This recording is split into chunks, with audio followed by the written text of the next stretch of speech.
సిలువలో వేలాడే నీ కొరకే సిలువలో వేలాడే యేసు నిన్ను పిలచుచుండే ఆలస్యం నీవు చేయకుము యేసు నిన్ను పిలచుచుండే ఆలస్యం నీవు సిలువలో వేలాడే నీ కొరకే సిలువలో వేలాడే అగాధ సముద్ర జలములైనా నీ ప్రేమను అర్పజాలవుగా అగాధ సముద్ర జలములైనా నీ ప్రేమను అర్పజాలవుగా ఈ ప్రేమ నీకై విలపించుచు ప్రాణము ద్వారా పోయుచుండే ఈ ప్రేమ నీకై విలపించుచు ప్రాణము ద్వారా పోయుచుండే సిలువలో వేలాడే నీ కొరకే సిలువలో వేలాడే యేసు నిన్ను పిలచుచు ఆలస్యం నీవు చేయకుము యేసు నిన్ను పిలచుచుండే ఆలస్యం నీవు చేయకుము. దేవుని యొక్క పరిశుద్ధమైన నామానికి మహిమ కలుగును గాక. ఆయన మానవులందరినీ పిలుస్తున్నాడు, నా యొద్దకు రండి, నా యొద్దకు రండి. చూడము, ఆయన ఎప్పుడు ఆయన చేతులు మన వైపే చాపే ఉంటాయి. మనం ఆయన వద్దకు వస్తామేమోనని తండ్రి కుమారుని జాలిపడినట్టు జాలిపడుతున్నాడు. ఆ పరమ తండ్రి ఈ భూలోకానికి ఆయన మహిమను విడిచిపెట్టి ఈ లోకానికి దిగి వచ్చాడు. ఈ యొక్క శుభ శుక్రవారం ఆయన శిలువలో పలికిన 7 మాటలని మనం ధ్యానించుకోవడానికి దేవుడు మనకి వీలును కలగజేశాడు, మన కృపను గురించాడు. కూడి వచ్చిన సంఘం అంతటికి లోకరక్షకుడైన యేసు ప్రభు వారి పరిశుద్ధ నామమున వందనాలు తెలియజేసుకుంటూ శుభ శుక్రవారపు శుభాకాంక్షలు తెలియజేస్తున్నాను. అందరికీ వందనాలండి.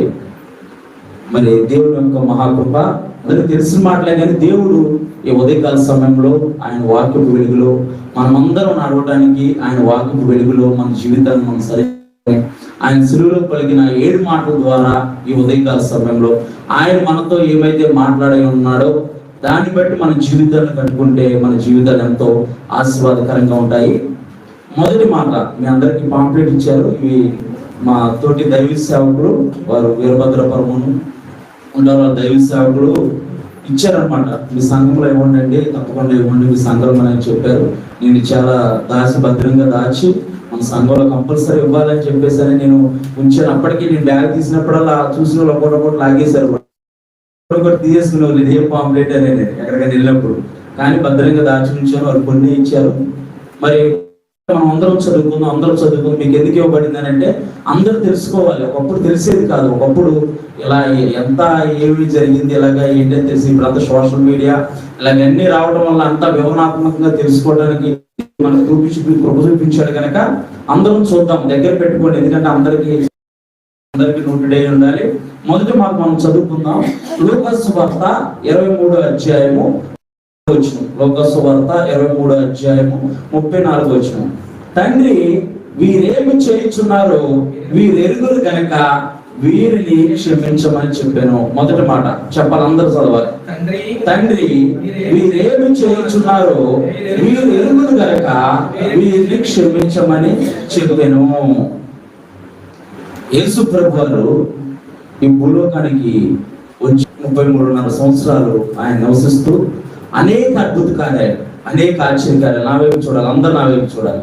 అందరు చదవమన్నప్పుడు కింద చూడాలి, తర్వాత నా వైపు చూస్తే నేను ఏం చూపుతున్నానో నాకు అర్థమైంది, మీరు వింటున్నారో లేదో కూడా నాకు అర్థమైంది.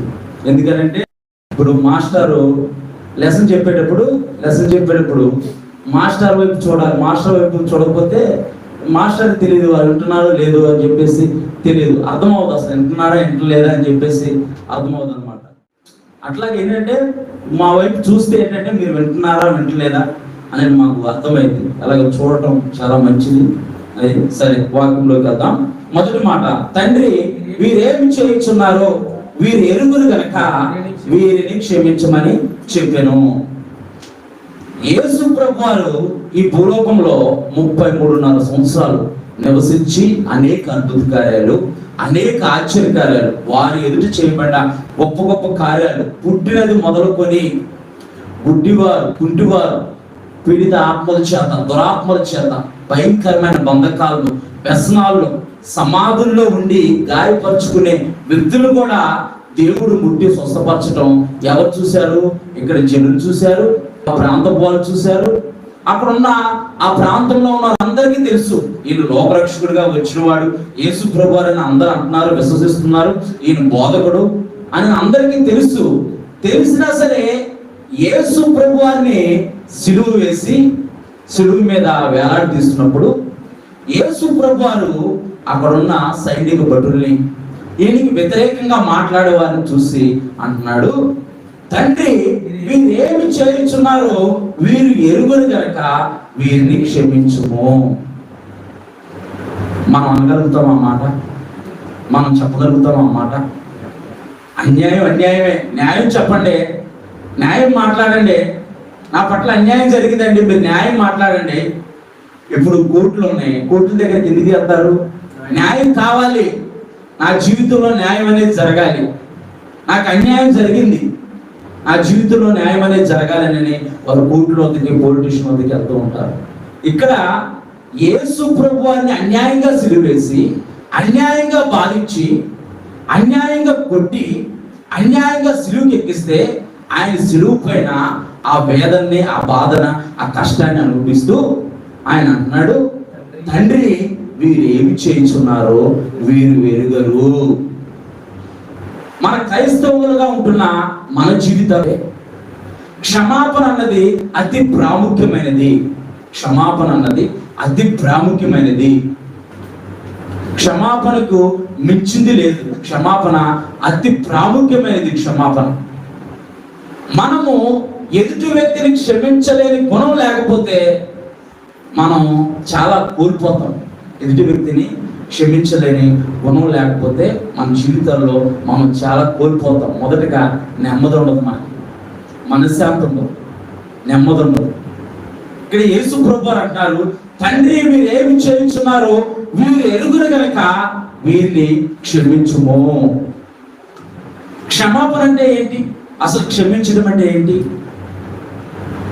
ఒకరి ఎడల ఎవరన్నా ఎడల కానీ ఒక వ్యక్తి మన పట్ల చేసిన అన్యాయాన్ని కానీ, మోసాన్ని కానీ మనము క్షమించి, క్షమాపణ క్షమించి విడిచిపెట్టడమేనా?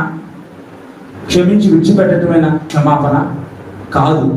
ఆ వ్యక్తితో ఇప్పుడు మన ఎదుట ఎవరైనా వ్యక్తి మన పట్ల అన్యాయం చేశాడు, మనకు తెలుసు అన్యాయం చేశాడని, మనం బాధించాడని తెలుసు.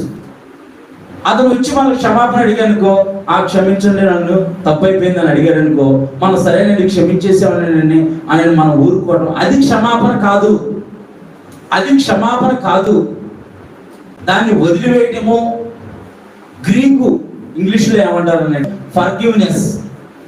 ఫర్గివ్నెస్ అంటారు. గ్రీకు పదం నుంచి అపోలిజియా అనే పదం నుంచి క్షమాపణ అంటే వదిలివేయటము, విడిచిపెట్టడము. ఒక వ్యక్తి మనకి అన్యాయం చేశాడు, ఒక వ్యక్తి మనకి చేయరాని ఘోరం చేశాడు, మన పట్ల ఆయన నేరంగా ప్రవర్తించాడు, అన్యాయంగా ప్రవర్తించాడు. ఆ అన్యాయాన్ని మనం సహించుకున్నాము, క్షమించేసాము. విడిచిపెట్టడమే కాదు, మళ్ళీ ఆ వ్యక్తికి మనకి మధ్య ఏ సంబంధం అయితే ఉందో ఆ సంబంధాన్ని కొనసాగించడమే క్షమాగురుగాక. చాలా మంది ఏం చేస్తారంటే క్షమించమని అడుగుతారు, చేతులు దులిపేసుకుంటారు. క్షమించమని అడుగుతారు, చేతులు దులిపేసుకుంటారు. కనపడితే ఆ ప్రైజ్ లాడ్ అంటారు, కనపడితే హాయ్ అంటారు, కనపడితే బాగున్నారు. ఆ సంబంధం, రిలేషన్షిప్ ఏదైతే ఉందో ఆ రిలేషన్షిప్ ని కొనసాగించలేరు. నిజంగా హృదయపూర్వకమైన క్షమాపణ అయితే ఆ సంబంధం ఏదైతే ఉందో దాన్ని కొనసాగించాలి. యేసు ప్రభువారు ఈ లోకంలోకి, సర్వము లోక మానవాళి పాప పరిహార నిమిత్తం ఈ లోకానికి వచ్చి మానవులకి దేవుడికి మధ్య తెగిపోయిన సంబంధాన్ని ఆయన మధ్యవర్తిగా ఆయన కలిపాడు. అది క్షమాపణ అంటే. ఆయన కలిపాడు. మనం క్షమించడం అంటే మనకు చేసిన అన్యాయాన్ని మనం విడిచిపెట్టడం కాదు, ఆ వ్యక్తితో సత్సంబంధం కలిగి ఎలాంటి రిలేషన్ అయితే కలిగి ఉన్నామో దానికంటే మరి ఎక్కువైన సంబంధం, మరి ఎక్కువైన రిలేషన్ కలిగి మనం ఆ వ్యక్తితో కొనసాగించే జీవన విధానాన్ని క్షమాపణ అని అంటారు. క్షమించాను కదా, క్షమించేశాను కదా, క్షమించాను కదా. ఒక రోజున నేను పరిచర్యలో ఉంటున్న దినాల్లో, మినిస్ట్రీలో పరిచర్యలో ఉంటున్న దినాల్లో ఒక ప్రాంతంలో కూటం పెట్టాము. మా స్నేహితులు అందరూ ఉన్నారు, నాతో పాటు పరిచర్యలో ఉన్నవారు ఉన్నారు. కొత్తగా మా టీంలోకి ఒక వ్యక్తి ఇచ్చారు. కొత్తగా మా పరిచర్యలోకి మా టీంలోకి ఒక వ్యక్తి ఇచ్చి బైబిల్ ట్రైనింగ్ చేసి మాతో పాటు ఉంటున్నాడు. ఉంటున్నప్పుడు కొత్తగా వచ్చాడు ఆ వ్యక్తి. కొత్తగా వచ్చిన వ్యక్తి ఇలాగే మీటింగ్ కార్యక్రమాలు జరుగుతున్నాయి, పాటలు పాడుతున్నారు. ఆ వ్యక్తి సెల్ ఫోన్ తీసి చూసుకుంటున్నాడు. ఆ వ్యక్తి చూసుకుంటుంటే పక్కన ఉండే ఇంకొక స్నేహితుడు అంటాడు, సెల్ ఫోన్లు చూడకూడదని చెప్పి ర్యాష్గా చెప్పాడు. ఈ వ్యక్తి చూస్తున్న వ్యక్తికి కోపం ఎక్కువ. ఆ వ్యక్తి సీరియస్ అయ్యాడు ఆ వ్యక్తి మీద. నా ఇష్టం నీకు ఎందుకు అన్నట్టు మాట్లాడాడు. సరే మాట్లాడాడు, అయిపోయిన తర్వాత మళ్ళీ ఆ వ్యక్తికి మరి దేవుడు దర్శించాడేమో. ఆ వ్యక్తి ఏమన్నాడు నా దగ్గర నుంచి, అన్నయ్య నేను పలానా వ్యక్తి మీద నేను మధ్యలో కూర్చొని ఉన్నాను, పలానా వ్యక్తి మీద నేను కోపడ్డానన్నా, సారీ చెబుతానన్నా అంటే, ఆ చెప్పు పర్లేదు తప్పేముంది చెప్పు అని అంటే, ఈ వ్యక్తి వెళ్ళి ఆ వ్యక్తి దగ్గరికి వెళ్ళి అన్న తప్పు అయిపోయిందన్నా, కోపంలో అనేసాను, సారీ అన్నానంటే ఆ వ్యక్తి ఎలా ప్రవర్తించాడనంటే అతనికి పట్టనట్టు, అతనికి అంటున్నట్టు. క్షమించడం అని అంటే ఆ రిలేషన్ ని మనము కొనసాగించడమే. నాకు క్షమించా, సారీ అన్నానంటే ఓకే సారీ అని అంటే ఈ వ్యక్తి ఆ వ్యక్తిని కౌగిలించుకోవడానికి ఇలా దగ్గర తీసుకున్నప్పుడు కూడా ఆ వ్యక్తి సరైన రెస్పాన్స్ లేడు. నేను అక్కడే ఉన్నాను. అయిపోయిన తర్వాత ఆ వ్యక్తి అంతా అయిపోయింది, మీటింగ్ అయిపోయింది, రాత్రి వచ్చేసాం. రూమ్ కాల్ వచ్చేసిన తర్వాత ఆ వ్యక్తి అంటున్నాడు, అన్న నేను సారీ అని చెబితే ఆ వ్యక్తి ఎందుకన్నా నన్ను స్వీకరించట్లేదు, నేను ఇక్కడ ఉన్నాను అని చెప్పేసి పరిచర్య వదిలిపెట్టి వ్యక్తి నేను ఎంతో బతిలాడాను, వద్దన్న ఉండన్నా, ఇలాంటి చిన్న ఉంటే దేవుడు మనతో ఉంటాడు. నేను ఎంత బతిలాడాను రాత్రి అంతా బతిలాడాను. అంటే మనం ఒక వ్యక్తిని క్షమించలేకపోతే దేవుడు మనం క్షమించడు. ఇది బైబిల్ చదువుతున్న సత్యం, నేను చెబుతుంది కాదు, కానీ బైబిల్ చదువుతున్న ఏదో నగ్న సత్యం ఉంటారు కదా, అట్లాగా బైబిల్ చదువుతున్న సత్యం. ఒక వ్యక్తిని క్రైస్తవులుగా ఉంటున్న మనమే మరి ఎక్కువగా క్షమించే వారిగా ఉండాలి, మరి ఎక్కువగా ప్రేమించే వారిగా ఉండాలి. యేసు ప్రభువారితో ఉండి యేసు ప్రభువారు పెట్టిన ఆ రొట్టెలు తిని అవన్నీ తిని యేసు ప్రభువారిని జయము యూదుల రాజుగా ఉంచుతున్నాడు జయమన్న ప్రజలే ఈ వ్యక్తిని సిలువేయమని అన్నారు. ఈ వ్యక్తిని సిలువేయండి. పిలాతు మీకు యేసు ప్రభువారు కావాలా, బరబ్బా కావాలంటే మాకు దొంగే బరబ్బానే కావాలని చెప్పేసి యేసు ప్రభువారిని సిలువేయమని మరీ ఎక్కువ గట్టిగా కేకలేస్తే యేసు ప్రభువారిని సిలువకు అప్పగించిన మనుషుల్ని దేవుడు అంటున్నారు, తండ్రి వీరు ఏమి చేయించున్నారో వీరు ఎరుగురు కనుక క్షమించండి. అందుకే యేసు ప్రభువారు శిష్యులతో వారికి శిష్యులకి చెబుతున్నప్పుడు పరలోక ప్రాంతంలో యేసు ప్రభువారు చెబుతున్న మాట ఒకసారి మనం చూద్దాం. పరలోక ప్రాంతంలో యేసు ప్రభువారు చెబుతున్న మాటను చూద్దాం. లూకా సువార్త 11వ అధ్యాయము 4వ వచనంలో యేసుక్రీస్తు తన శిష్యులకు ప్రార్థించడం నేర్పించినప్పుడు ఆయన ఏం చెబుతున్నాడు చూద్దాం. మేము మాకు అచ్చి ఉన్న లేదా మాకు అప్పు ఉన్న ప్రతి వారిని క్షమించుచున్నాము గనుక మా పాపమును క్షమించుము. క్షమించడం అని అంటే, క్షమించడం అన్న పదానికి ఇక్కడ యేసు ప్రభువు ఉపమాన రీతిగా శిష్యులతో చెబుతున్నారు, మాకు అచ్చి ఉన్నా అంటే మాకు ఎవరైనా ధనం ఇవ్వాల్సి ఉన్నా, మనకి ఎవరైనా వస్తువులు ఇవ్వాల్సి ఉన్నా, మనకి ఎవరైనా రుణస్తులుగా ఉంటే దాన్ని క్షమించిన ప్రకారము మమ్మల్ని కూడా క్షమించమని పరలోక ప్రార్థనలో యేసు ప్రభువారు మొట్టమొదటిగా శిష్యుడికి నేర్పించారు. మళ్ళీ ఇంకో చోట ఒక చెడ్డ దాసుని క్షమించే విధానంలో కూడా ఇదే పోలికను ఆయన వివరిస్తున్నాడు. ఇదే పోలికను ఆయన చెబుతున్నాడు. అది కూడా ఒకసారి చూద్దాం. మత్తయి సువార్త 18వ అధ్యాయము. రాసుకునేవారు రాసుకోండి. మత్తయి సువార్త రాసుకోవడం చాలా మంచిది, యవనస్తులుగా ఉంటుంది మీరు రాసుకుంటే. ఎందుకంటే మీకు కూడా ఇప్పుడు ఇలా రాసుకొని ఎంతో నేర్చుకోవడం వల్ల దేవుడు కృపను గురించాడు. మీరు కూడా రానున్న రోజుల్లో ప్రతి ఒక్కరు మీరు కూడా నిలబడి దేవుని కొరకు బలమైన పరిచయం చేయాలన్నది మా ఆకాంక్ష. మేమే నిలబడాలి, మా మీసాల గడ్డలు నిలిచిపోయిన తర్వాత కూడా మేమే ఉండాలన్నది మాకు ఆకాంక్ష కాదు, కానీ తర్వాత తరాన్ని మేము తయారు చేయాలి. నాకైనా దైవ సేవకులకైనా, దైవ సేవకులు రవితేజ గారికైనా మా ఏం ఏంటంటే ఒక తరాన్ని తయారు చేయాలి. ఒకళ్ళ ఇద్దరిని ముగ్గురిని కాదు, ఒక తరాన్ని మేము తయారు చేసి దేవుని చేతిలో పెట్టాలి. అది మా బాధ్యత అయి ఉంది. చూద్దాం. మత్తయి సువార్త 18వ అధ్యాయము 23 నుంచి 35 వచనాల్లో ఇక్కడ ఉపమానంలో ఆయన చెబుతున్నాడు. ఏమని చెబుతున్నాడు అంటే, ఒకసారి అది కనుక చదవగలిగితే ఆ ఉపమానంలో అప్పును రద్దు చేసే విషయాన్ని మనం చూడగలుగుతాం. రద్దు చేసే విషయం. ఒక దాసుడు ఉన్నాడు, ఇంకొక దాసుడికి అప్పు ఉన్నాడు. ఆ దాసుడు అతని ఎద్దుకు వెళ్ళి, నేను ఈ అప్పు తీర్చలేను, నన్ను క్షమించమని చెప్పేసి అని అడిగినప్పుడు, ఆయన న్యాయాధిపతి దగ్గరికి తీసుకెళ్ళినప్పుడు తను ఇది తీర్చలేడు, ఇతని వల్ల కాదు అని ఆ వ్యక్తి అతను క్షమించేసినట్టు మనం చూస్తున్నాం. మన జీవితాల్లో కూడా, మన యొక్క జీవన విధానంలో కూడా మనము ఎదుటి వారిని క్షమించేవారిగా ఉండాలి. ఎప్పుడైతే ఎదుటి వారిని మనం క్షమించేవారిగా ఉంటామో, క్షమించడం అంటే మామూలు విషయం కాదండి. చెప్పే మాటల్లో చెప్పబడే భావం కాదు క్షమించడం అంటే. అన్యాయం అనిపించిన వారికి తెలుసు, ఆ బాధను అనిపించిన వారికి తెలుసు, ఆ వేదన అనిపించిన వారికి తెలుసు. అందుకే దేవుని ప్రేమ మనలో ఉంటేనే గనక మనం క్షమించగలుగుతాం. లోకంలో ఉన్నవారు అనేక మంది క్షమించలేని వారిగా ఉంటున్నారు, అనేక మంది క్షమించలేని వారిగా ఉంటున్నారు.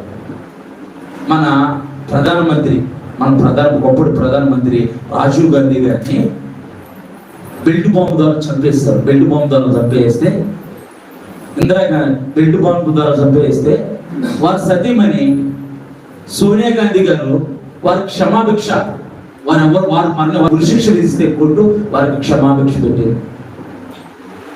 మరి లోకంలో ఉన్నవారు ఆ విధంగా క్షమిస్తే, దేవుని కలిగి దేవుని పరిశుద్ధాత్మ మనలో నివసిస్తుందని మనం విశ్వసిస్తుంటే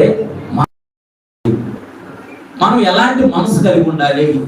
దేవుని ప్రేమ ఒక వ్యక్తిలో ఉంటేనే ఆ వ్యక్తి క్షమించేవాడిగా ఉంటాడు, క్షమించే మనసు కలిగి ఉంటాడు. ఇక్కడ దేవుని ప్రేమ, తండ్రి ప్రేమ యేసు ప్రభువులో ఉంది కనుకే తండ్రి వీరు ఏమి చేయించున్నారో వీరు ఎరుగురు కనుక వీరిని క్షమించమని యేసు ప్రభువారు తండ్రికి ప్రార్థన చేస్తున్నారు. తండ్రి ఎవరిని చూశాడు? యేసు ప్రభువారిని చూశాడు. అక్కడ ప్రజలను చూడలేదు, హింసిస్తున్న ప్రజలను చూడలేదు. యేసు ప్రభువారిని చూసి తండ్రి కూడా ఆ ప్రజల పట్ల కనికరం కలిగి ఉన్నాడు. అందుకే అందరికీ రక్షణ వచ్చింది. మానవులంతా జన్మత పాపులు, మానవులంతా జన్మత పాపులు. కొలస్సీలకు రాసిన పత్రిక 1:14 వచ్చిన ప్రకారము, ఆ కుమారుని యందు మనకు విమోచనము అనగా పాప క్షమాపణ కలుగుతుంది.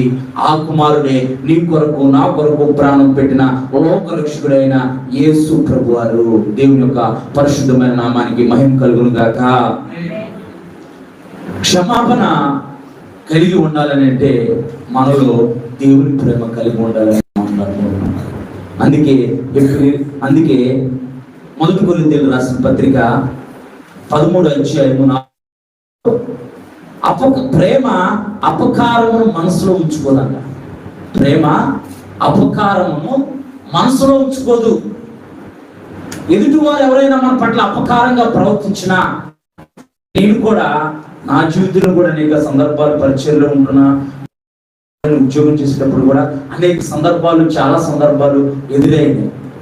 నేను పరిచయంలో ఉంటున్నప్పుడు ఇంకా బాగా ఎదురయ్యాయి సందర్భాలు, ఇంకా బాగా ఎదురయ్యాయి.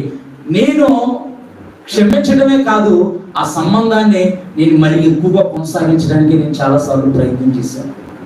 చాలాసార్లు నేను దేవుని సన్నిధిలో నిలబడి, నేను గర్వంగా కాదులే కానీ నేను దేవుని సన్నిధిలో నిలబడి చెప్పుకోగలుగుతున్నానంటే దేవుడు నాకు ఇచ్చిన కృప. కొంతమంది నేను అదే ప్రేమను కొనసాగించాలి, అదే సంబంధాన్ని కొనసాగించాలని చూసినప్పుడు వారు ముందుకు వచ్చేవారు కాదు. వాళ్ళని మనం విడిచిపెట్టడం, దేవుడికి అప్పచెప్పడం. కనీసం ప్రైజ్ లాడని చెప్పినా సరే నా వైపు చూడలేదు. మనలో నేను దేవుని సన్నిధిలో నిలబడి చూస్తున్నాను, మనలో నిజాయితీ ఉంటే వారు మన వైపు మనం చూడలేరు. నేను నేర్చుకుందైతే మనలో తప్పు లేకుండా, మనలో ఏ దోషము లేకుండా, మనలో నిజాయితీ ఉంటే తప్పు చేసిన వాడు మన వైపు చూడలేడు. దొంగోడు పోలీసుడు వైపు చూడగలుగుతాడా? చూడలేడు. పోలీసుడు వస్తున్నాడంటే ఇక్కడ సర్దేసుకుంటాడు. పోలీసుడు వస్తున్నాడంటే ఇక్కడ సర్దేసుకుంటాడు. ఆ విజిల్ కానీ ఆ సైరన్ కానీ నిలబడింది అనుకో, వాడు సర్దేసుకుంటాడు. మనం నిజాయితీగా, మనం ఎప్పుడైతే నిజాయితీగా ఉండి హృదయపూర్వకంగా మనం క్షమిస్తామో వారు మన వైపు చూడలేరు. నేను చాలా మందిని చూశాను, దైవ సేవకుల్లో కూడా చూశాను. నేను దాక్కొని దొంగలు వెళ్ళిపోయేవారు. ప్రైజ్ లాడ్ నాకు అర్థమయ్యేది కాదు. మరి ఏం సేవ చేస్తున్నాం మనం ఎవరిని కలిగి ఉన్నాం, ఎవరి ప్రేమను మనం ప్రకటిస్తున్నాం, యేసు ప్రభు వారు చేసింది ఏంటి, యేసు ప్రభు వారు చెప్పింది ఏంటి. యేసు ప్రభు వారితో పాటు ఉన్న 12 మంది శిష్యులు కూడా నేను గొప్పవాడిని అంటే నేను గొప్పవాడిని, నేను గొప్పవాడిని అంటే నేను గొప్పవాడిని. ఏదయ్యా నన్నే పిలిచాడని నేను పేదరు, లేదు మొత్తం ఏమో నేను ట్యాక్స్ కలెక్టర్, నేను గొప్పవాడిని, దేవుడు అందుకే నన్నే పిలిచాడని ఆయన, లేదు నేను మీరందరినీ దేవుడు పిలిచాడు, దేవుడు నన్ను ఏర్పరచుకున్నాడు అని యోహాను. వీళ్ళందరూ గొప్పవారు అనుకుంటుంటే యేసు ప్రభు వారందరూ తనను తాను తగ్గించుకున్నవాడు ఎవడో వాడే గొప్పవాడు. మనం తగ్గించుకునే స్వభావం కలిగి ఉండి ప్రేమ అపకారమును మనసులో ఉంచుకోదు. మన పట్ల అపకారం చేసిన దాన్ని మనం ఎప్పుడైతే మనసులో ఉంచుకోకుండా ఉంటామో, ఎప్పుడైతే దాని గురించి మనం ఆలోచించకుండా మనం ఉంటామో, దేవుని యొక్క ప్రేమను బట్టి ఇక్కడ మనము పరిశుద్ధ గ్రంథమైన బైబిల్లో కనుక మనం చూసుకున్నట్టయితే మత్తయి సువార్త 5వ అధ్యాయము 23-24 వచనాల్లో అపకారం, ఇది 1 కొరింథీయులకు రాసిన 13 అధ్యాయము 4-5 వచనాల్లో అపకారమైన అపకారమును మనసులో ఉంచుకొనదు, ప్రేమ అపకారమును మనసులో ఉంచుకొనదు అన్న మాటను మనం చూసాము. మత్తయి సువార్త 5వ అధ్యాయం 23-24 వచనాల్లో అపకారమును మనసులో ఎందుకు ఉంచుకోకూడదని అంటే దేవుడు ఇక్కడ వివరంగా రాపిస్తున్నాడు. నేను చదువుతాను. కావున నీవు బలిపీఠం వద్ద అర్పణను అర్పించుచుండగా నీ సహోదరునికి నీవు బలిపీఠం వద్ద అర్పణను అర్పించుచుండగా నీ మీద, ఈ మాటను జాగ్రత్తగా మీరు పరిశీలన చేయండి, నీ మీద నీ సహోదరునికి విరోధమైన ఏమైనా కలదని అక్కడ నీకు జ్ఞాపకము వచ్చిన ఎడలా అక్కడ బలిపీఠం ఎదుటనే నీ అర్పణం విడిచిపెట్టి మొదట వెళ్ళి నీ సహోదరులతో సమాధాన పడము, అడ్డు తర్వాత వచ్చి నీ అర్పణమును అర్పింపుము. ప్రేమ అపకారమును మనసులో ఉంచుకోనదు అని అంటే ఇక్కడ యేసు ప్రభువు చెబుతున్నారు. మనం అర్పణ అర్పించుచుండగా, పాత నిబంధన కాలంలో అయితే వారి అపరాధాలను బట్టి వారి గొర్రెలను మేకల్ని ఎలాగా అర్పిస్తూ ఉండేవారు. మనం ఇప్పుడు ఏం అర్పిస్తున్నాం? మనం కృతజ్ఞతాస్తుతులు మన నోటితో మనం దేవుడికి అర్పిస్తున్నాం, ప్రార్థన చేస్తున్నాం. అంటే దేవుడు స్పష్టంగా ఏం మాట్లాడుతున్నాడండి వాక్కు ద్వారా? మనము దేవుని సన్నిధిలోకి వచ్చి, ప్రభువా గత కాలం అంతా మమ్మల్ని కాచి కాపాడావు, మా ప్రయాణాల్లో మా పనుల్లో నువ్వు మాకు తోడుగా ఉన్నావు, మాకు నీడగా ఉన్నావు, కోటగా ఉన్నావు అని మనం ప్రార్థన చేసినప్పుడు ఇక్కడ రాయబడిన వాక్యం ఏంటంటే, మనం ప్రార్థన చేసినప్పుడు మన మీద ఎవరికన్నా సహోదరునికి విరోధమైన భావం ఉంటే మనకు లేదు. ఇక్కడ యేసు ప్రభువు చెబుతారు, మనకు లేదు ఆ భావం, మనకు లేదు. అతడు అలా అనుకుంటున్నాడని మనకు తెలిసింది, అతడు అలా అనుకుంటున్నాడని ఎవరి ద్వారా తెలుసుండొచ్చు. అప్పుడంట మన అర్పణ అక్కడ విడిచిపెట్టి వెళ్ళి ఆ సహోదరులతో సమాధానపడి వచ్చి అర్పణ అర్పింపుము అని యేసు ప్రభువు చెబుతారు. మనం చేస్తున్నాం అలాగా. యేసు ప్రభువు వారు ఆయన లోక మానవాళి కొరకు అర్పింపబడే ముందు కల్వరి శిలువ పైన ఆయన అంటున్నారు, తండ్రి వీరేమి చేయించున్నారు, మీరు ఎరుగురు గనక వీరిని క్షమించుము. అంటే మనుషులతో ఎటువంటి విరోధము పెట్టుకోలే ఆయన. ఆయన సిలువ వేసేటప్పుడు కూడా, కొరడాలతో కొట్టేటప్పుడు కూడా, ఆయన గుద్దేటప్పుడు కూడా, ముళ్ళ కిరీటం పెట్టినప్పుడు కూడా, అప్పసించినప్పుడు కూడా, ఆయన వస్త్రాలు చించివేసినప్పుడు కూడా, ఆ చిరకను ఆయనకి తాగించినప్పుడు కూడా ఆయన ఎప్పుడు కూడా మనుషులతో వ్యతిరేకంగా ప్రవర్తించలేదు. అందుకే పరిశుద్ధ గ్రంథమైన బైబిల్ చెప్తుంది, సమాధానపరచువారు ధన్యులు, వారు దేవుని కుమారులు అనబడతారంట. ఎవరు అనబడతారు? సమాధానపరచబడేవారు. అంటే సమాధానంగా ఉండేవారు, సమాధానంగా జీవించేవారు, సమాధానాన్ని వెంటాడేవారు, వారు దేవుని కుమారులు, దేవుని కుమార్తెలు అనబడతారంట. దేవుని యొక్క పరిశుద్ధమైన నామానికి మహిమ కలుగునుగా. అపకారమును మనం మనసులో ఉంచుకోకూడదు, అపకారము ఉంచుకోకూడదు. అందుకే మనం తప్పిపోయిన కుమారుల విషయంలో కనుక మనం కూడా చూస్తే, ఆ తండ్రికి 2 కుమారులు, చిన్న కుమారుడు ఆస్తిలో వాటా అడిగాడు. దేవుడు మనకు కూడా జీవితాన్ని ఇచ్చాడు. ప్రియమైన యవనస్తులారా, జాగ్రత్తగా వినండి. దేవుడు జీవితాన్ని మనకు అనుగ్రహించాడు. ఇది దేవుడు మనకు అనుగ్రహించిన జీవితం. ఈ జీవితాన్ని మీరు వృధాగా పాడు చేసుకోవద్దు. దేవుని యొక్క ప్రేమను బట్టి మిమ్మల్ని అందరినీ బతిమాలుతున్నాను. దేవుడు మనకు అనుగ్రహించిన గొప్ప జీవితం ఇది. ఏ దినమో ఏమైపోతామో, ఏ క్షణమో ఏమైపోతామో మనకు తెలియదు. ఎందుకంటే నేను కూడా యవనస్తులుగా ఉంటున్నప్పుడు తల్లిదండ్రులు మాట వినేవాడిని కాదు. మా ఆత్మీయ తండ్రి గారు, నాకు బాగా పాస్టర్ గారు ఆయన మాట కూడా వినేవాడిని కాదు. నేను ఇలా చొక్కాకి ఇలా పట్టు ఉండేది కదా, ఇలా పట్టు వదిలేసి లోపల కనపడాలన్నమాట. పట్టు ఉండేది, చైన్ కడపాలని షర్ట్ పట్టు వదిలేసి ఉండేవాడిని. ఆయన దగ్గరికి ప్రార్థన చేయించుకోవడానికి వెళ్ళినప్పుడు ఆయన మెల్లిగా భుజం మీద చేసి పట్టు పెట్టేసేవాడు. ఆయన దేవుడి కొరకు బతకాలన్నా, మీ అమ్మగారు సాగురాలు దేవుడి కొరకు బతకాలన్నా, దేవుడి కొరకు బతకాలన్నా అని చెప్పేవాడు ఆయన. మనకి ఇచ్చిన ఈ జీవితం, అక్కడ తప్పిపోయిన కుమారుడు విషయంలో కూడా చూస్తే, తప్పిపోయిన కుమారుడు తనకి ఇచ్చినంతా పోగొట్టుకొని తను పశ్చాత్తాపడి ఆయన వస్తున్నప్పుడు, కుమారుడు వస్తాడని తండ్రి ఎంత ప్రేమగా ఎదురు చూస్తున్నాడంటే, దూరం ఉండగానే చూస్తున్నాడంట. అతను దూరం ఇవాళ వస్తాడా, రేపు వస్తాడు, తప్పకుండా వస్తాడు. తండ్రి ప్రేమ అలాంటిది, దేవుని ప్రేమ అలాంటిది. ఆ ప్రేమను మనము దుర్వినియోగపరిచేవారి కాకుండా, ఆ కృపను మనం దుర్వినియోగపరిచేవారి కాకుండా, ఆ కృపలో మనం వర్ధిల్లి అనేకులు ఉంచాలి. దేవుడు మనకి ఇచ్చిన జీవితము చాలా ప్రాముఖ్యమైనది. మనిషి జీవితము చాలా ప్రాముఖ్యమైనది. మనుషుల కొరకే ఆయన ఈ లోకానికి వచ్చాడు. చతుర్పాద జంతువుల కొరకు ఆయన ఈ లోకానికి రాలేదు. ఆ తప్పిపోయిన కుమారుడు వచ్చినప్పుడు ఆ తండ్రి కౌగిలించుకొని, అతను మురికి బట్టలతో ఉన్నా, అతని దగ్గర కంపు కొడుతున్నా సరే, మన జీవితాలు కూడా ఒకప్పుడు పాపంలో, లోకంలో, వ్యసనాలతో, వ్యాధులతో, బంధకాలతో పట్టబడిపోయి ఉంటే, దేవుని ప్రేమే, దేవుని క్షమాపణే మనల్ని కౌగిలించుకుంది, దేవుని క్షమాపణే మనం చేర్చుకుంది. పాత నిబంధన కాలంలో ఈ ఒక్క వాక్యం చూసి ఈ మాటను ముగిస్తాను. పాత నిబంధన కాలంలో లేవి కాండంలో మనం చూసుకుంటే, లేవి కాండం 5వ అధ్యాయంలో రాసుకోండి. మీరు ఇంటికి వెళ్ళినప్పుడు లేవి కాండం 5వ అధ్యాయం దాన్ని ధ్యానించండి. లేవి కాండం 5వ అధ్యాయంలో ఒక వ్యక్తి చేసిన పాప విషయమై యెహోవా సన్నిధికి మందలో నుండి ఆడు గొర్రె పిల్లనే కానీ, ఆడు మేక పిల్లనే కానీ పాప పరిహార బలిగా అర్పింపవలను, అతనికి పాప క్షమాపణ కలుగునట్లు యాజకుడు అతని నిమిత్తము ప్రాయశ్చిత్తం చేయును. ఒక వ్యక్తి చేసిన తప్పిదములు, పాపముల కొరకు పాప పరిహార బలి, సమాధాన బలి, ప్రాయశ్చిత్త బలులు, ఇలాగ బలు అర్పిస్తేనే వారికి పాప క్షమాపణ. వారు కల్వరులో చిందించిన పరిశుద్ధ రక్తం ద్వారానే మనందరికీ ఉచితంగా పాప క్షమాపణ కలిగింది. మరి ఆయన మనకి పాప క్షమాపణ కలిగింది.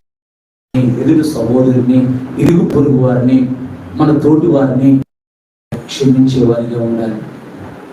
మనం ఎప్పుడైతే క్షమించే వారిగా ఉంటామో మన జీవితాలు ఆశీర్వాదకరంగా ఉంటాయి. అందుకే సొలొమోను జ్ఞాని రాస్తూ అంటున్నాడు సామెతల గ్రంథంలో, మత్సరము ఎముకలకు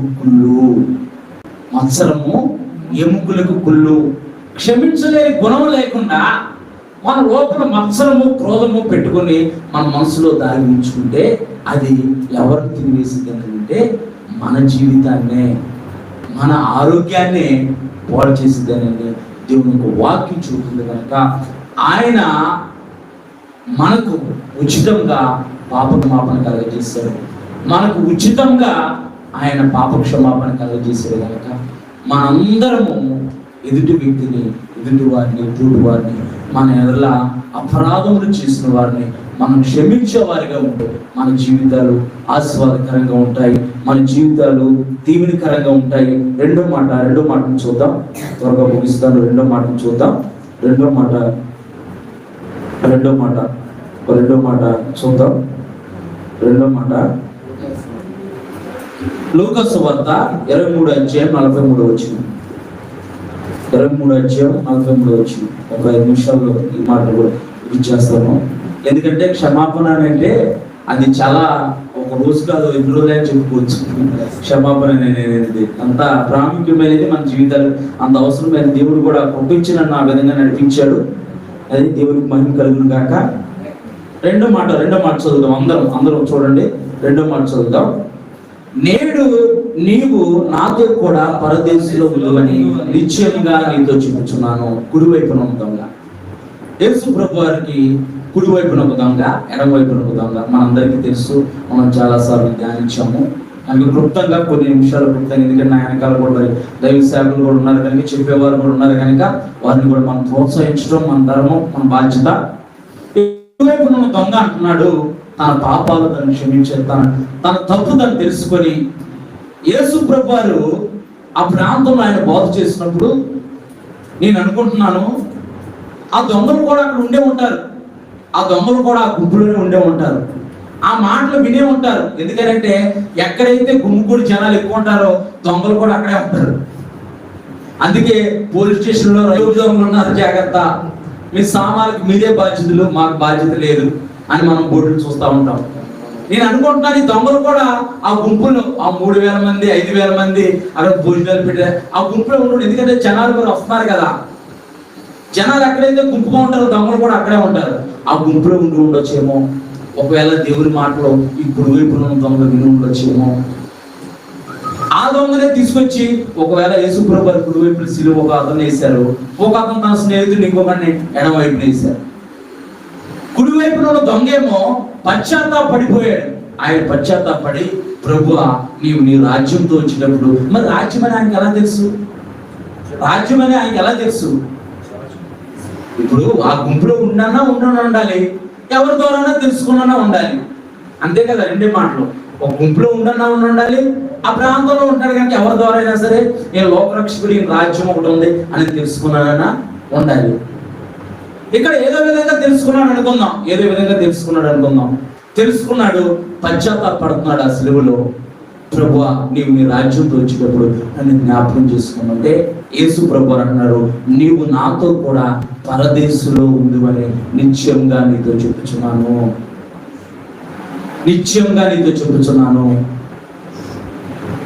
పాతాళం ఉందని మనకు తెలుసు, పరదేశం కూడా ఉంది, పరలోక రాజ్యం కూడా ఉంది.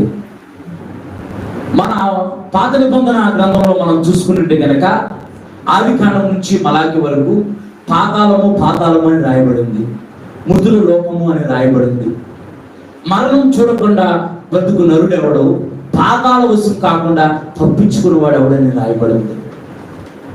యేసు ప్రభు వారు ఉపమానం చెప్పేటప్పుడు, లాజరు అనను ధనవంతుడు ఉపమానం చెప్పేటప్పుడు యేసు ప్రభు వారు స్పష్టంగా చెప్పాడు, వారికి వీరికి మధ్య ఒక అగాధం ఉంది, పాతాళానికి పరదేశికి మధ్య అగాధం ఉంది.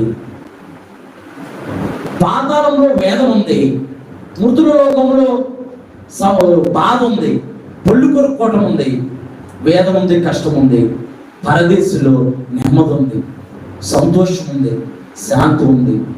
అది గుర్తిరిగి ఆ దొంగ యేసు ప్రభు వారిని, అయ్యా నీవు నీ రాజ్యంతో వచ్చినప్పుడు నన్ను జ్ఞాపకం చేసుకున్నాను.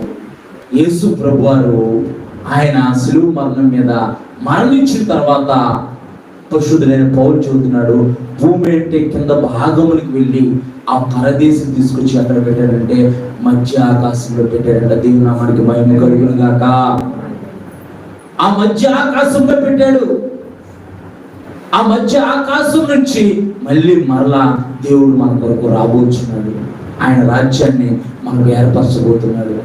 ఈ దొంగకు దొరికింది ఒకే ఒక అవకాశం. ప్రపంచంలో అంత చిన్న టైంలో ప్రపంచంలో తనకి ఇవ్వబడిన అవకాశాన్ని వినియోగించుకొని దేవుని రాజ్యంలో చేర్చబడిన వ్యక్తి ఎవరైనా ఉన్నారంటే కుడివైపున వేయబడిన దొంగ మాత్రమే. తనకు వచ్చిన అవకాశాన్ని వినియోగించుకున్నాడు. అందుకే ప్రియమైన సహోదరి సహోదరుడా, ఈ మాటలు వింటే దేవుడు నీకు ఇప్పటి వరకు అవకాశం ఇస్తూనే వస్తున్నాడేమో, ఈ రోజు కూడా నీకు అవకాశాన్ని ఇచ్చాడేమో. ఆ అవకాశాన్ని నీవు జారవించుకోకు. ఆ అవకాశాన్ని నీవు అవకాశాన్ని నువ్వు చెయ్యి జార్చుకోకు. ఇక్కడ దొంగకు దొరికింది ఒకటే ఒక అవకాశము. ఆ అవకాశాన్ని వినియోగించుకున్నాడు. పాప క్షమాపణ పొందాడు. ప్రభువా నన్ను క్షమించమని అడిగాడు. వేరే దొంగ అన్నాడు ఆయనే రక్షించుకోలేడు, మనల్ని ఎలా క్షమించమంటే ఈ దొంగ అంటాడు మనకి ఇది తగింది, ఆయన ఏదో నీతిమంతుడని. ఆయన నీతిమంతుడు, ఆయన లోకరక్షకుడు అని ఆయన గుర్తెరిగాడు కనుక ఆ కుడివైపు ఉన్న దొంగ పేరు ఏంటంటే డిస్మాస్ అంట. కుడివైపు ఉన్న దొంగ పేరు డిస్మాస్. డిస్మాస్ అని అంటే సూర్యాస్తమయము. డిస్మాస్ ఏ పేరు? డిస్మాస్ అంటే సూర్యాస్తమయము. ఆ సూర్యాస్తమయముతో ఆయన జీవితం ముగించబడబోతుంటే నీతి సూర్యుడైన యేసు ప్రభువారు తన జీవితంలో ఉదయించాడు. దేవుని పరిశుద్ధమైన నామానికి మహిమ కలుగును గాక. ఈ మధ్యకాల సమయంలో నీవు కూడా ఆ నీతి సూర్యుడిని నీ హృదయంలో చేర్చుకుంటే నీ జీవితం కూడా వెలుగుమయంగా ఉంటుంది. ఆయన జీవితంలో నీతి సూర్యుడిగా ఆయన ఉదయించాడు. ఆయన జీవితం అంతా వెలుగు నింపి పరదేశంలో ఆయనకి స్థానాన్ని కల్పించాడు యేసు ప్రభువు. సర్వకోట సమస్త జీవరాశికి ఇక్కడ ఈ భూమి మీద సూర్యుడు వెలిగిస్తున్నాడు. ఈ సూర్యుడైతే సాయంత్రం అయితే అస్తమిస్తాడు. కానీ నీతి సూర్యుడైన యేసు ప్రభువారిని నీవు కలిగి ఉంటే ఆయన ఎప్పుడు నీకు నిత్యమైన వెలుగుగా ఉండి, నీకు నిత్యమైన రక్షణగా ఉండి, నీకు నిత్య జీవాన్నిచ్చి ఆయన ఒక నిత్య రాజ్యంలో నిన్ను నన్ను మనందరినీ పాలిభాగస్తులు చేసే గొప్ప దేవుడు మనకి కలిగి ఉన్న లోకరక్షకుని యేసు ప్రభువారు. రెండు మాటలు మనం మాట్లాడుకున్నాం. మొదటి మాట క్షమాపణ, రెండో మాట పరదేశు రక్షణ ద్వారా తనకి పరదేశంలో స్థానం కలిగింది, పరదేశంలో ఉండే భాగ్యం కలిగింది.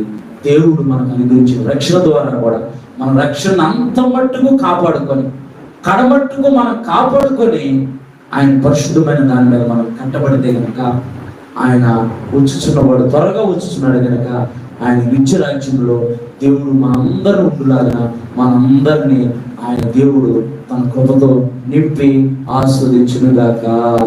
ఆమేన్. దేవుడు ఈ రెండు మాటలై మన ఉనికిలో దీవించి ఆస్వాదించునుగాక. ఆమేన్.